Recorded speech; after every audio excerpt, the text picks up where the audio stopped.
Medical కాలేజీల విషయంపై కూటమి ప్రభుత్వ అపోహలు సృష్టిస్తుందని మాజీ మంత్రి విడుదల రజని ఆరోపించారు. రాష్ట్ర ప్రజలకు నాణ్యమైన వైద్యం అందాలనే దూరదృష్టితో మాజీ సీఎం జగన్ 17 ప్రభుత్వ మెడికల్ కాలేజీలు తీసుకొచ్చారని అన్నారు. 1700 కోట్ల వ్యయంతో 17 మెడికల్ కాలేజీలు నిర్మించేందుకు జగన్ కృషి చేశారని అన్నారు. ఫస్ట్ ఫేజ్లో 5 మెడికల్ కాలేజీలు ప్రారంభించామన్నారు. సెకండ్ ఫేజ్లో 7 కాలేజీలు నిర్మించేందుకు ప్రణాళికలు సిద్ధం చేశామన్నారు.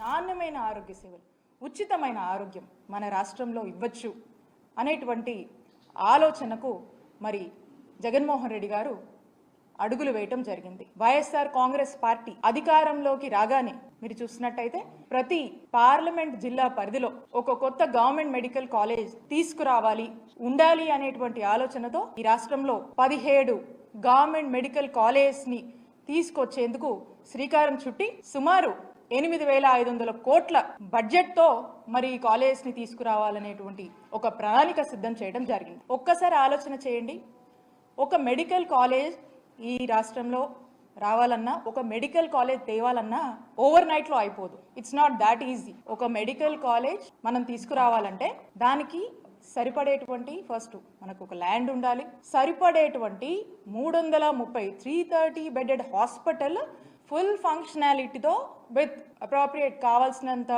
మెడికల్ ప్రొఫెషనల్స్ అండ్ అన్ని హంగులతో కూడా మనకు టోటల్ ఫంక్షనింగ్ లో ఉండాలి. ఒక మెడికల్ కాలేజ్ తేవాలంటే ఈ హాస్పిటల్ ఈ విధంగా ఫంక్షనింగ్ లో ఉండాలి.